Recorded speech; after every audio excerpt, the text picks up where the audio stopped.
Is the blank any good? It's so good we put it on the menu.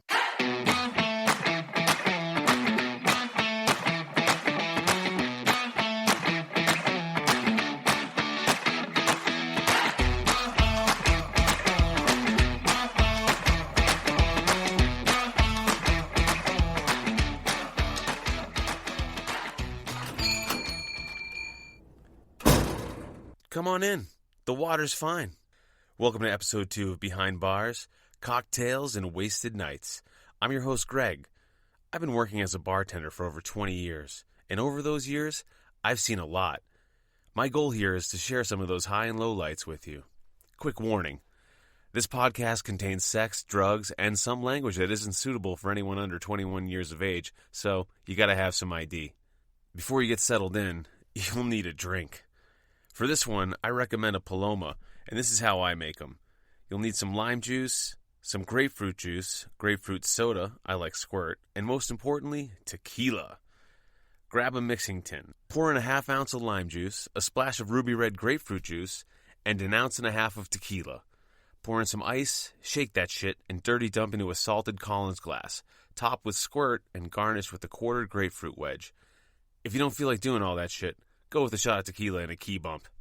Okay, let's get on with the story.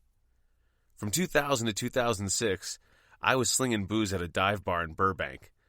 I have nothing against dive bars. You make a ton of money, and you don't have to have any of the wine, beer, or spirit knowledge you'd need at some of the 5-star fine dining spots I've worked in Aspen, which will be the setting of some future episodes. But, back to the dive bar. Again, I love a good dive bar. But this one was a karaoke all-the-time dive bar called Dimples. Yup, Dimples. Named for Shirley Temple, arguably the first of the triple threat divas who the boss idolized. Any of the Britney Spearses of the world, who actually came in and will be in a future episode, the Jessica Simpsons of the world, who also came in, or any of the female pop stars were the only humans in the world he'd be starstruck by. And working there, we've met a ton of celebrities. A ton. But yeah, the bottom line is that my place of employment shared the same title with a skin dent. The place was a museum of movie and Tonight Show props and other tchotchkes. We had the singing fish in the men's room, and the ladies' room had a life-size cutout of O.J. Simpson in burglar gear wielding a knife over the stall. That kind of hilarious shit.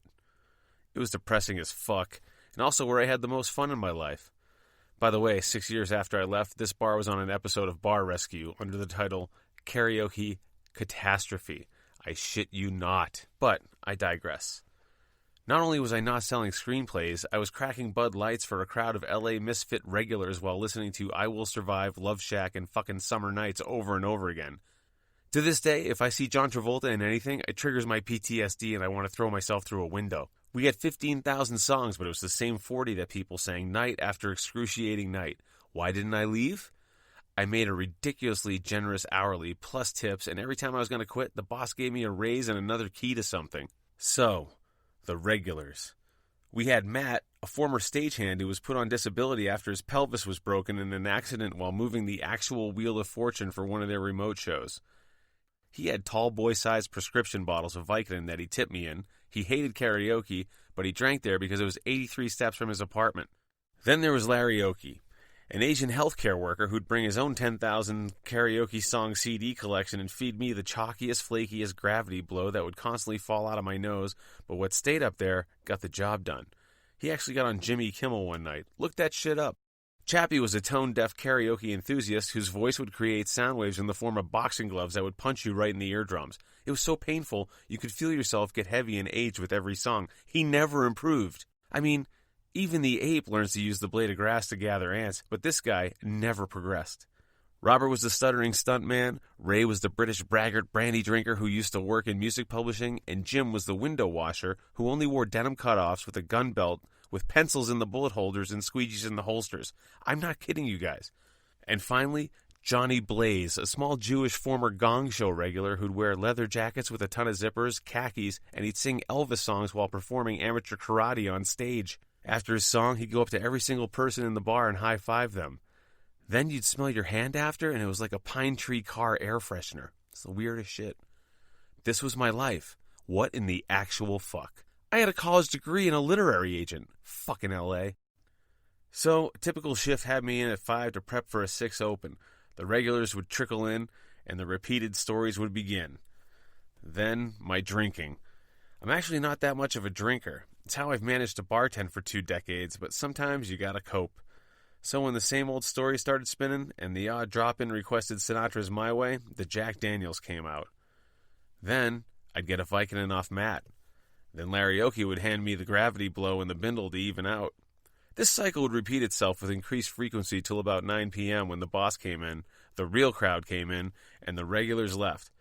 I'd be pretty well fucked up at that point, and then I just had to maintain so as not to crash mid-shift, and 2 a.m. was a long way off. The boss, Sal, was an old-school Italian owner. He'd come in every night, sexually harass the hot would-be actresses, take them into the kitchen and give them Dimples tank tops on the condition they changed in front of him.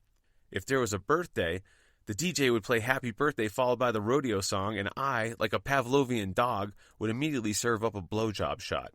This is a layered shot of Kahlua and Bailey's topped with whipped cream to resemble a phallus. After serving Freixenet, the worst sparkling wine ever made, to the party, Sal would fetch the blowjob shot. If there wasn't a guy in the party, I'd be pulled from behind the bar, sat down on a stool, and the shot would be put in front of my crotch. He'd then make the girl kneel, hands behind her back, and she would have to wrap her lips around the whipped cream and the shot glass from my crotch, and then tilt her head back to down it while he took pictures. This was my life. Obviously, I drank excessively.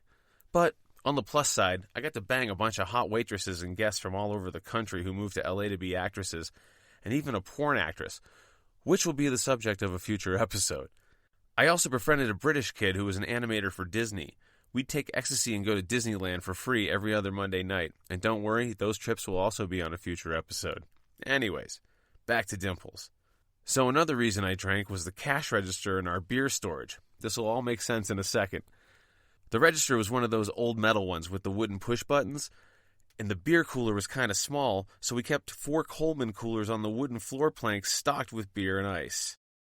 During the course of a shift, the ice would melt and things got wet. The $5 button had popped off the register, leaving only the metal lever exposed. So long story short, I'd reach into the cooler, soak my hands, serve the beer, get the cash, and electrocute myself every time I rang it up. I soon became averse to charging people at all. So on this night in question, in addition to all the aforementioned usual triggers, I had 2 servers, who I was sleeping with, working together.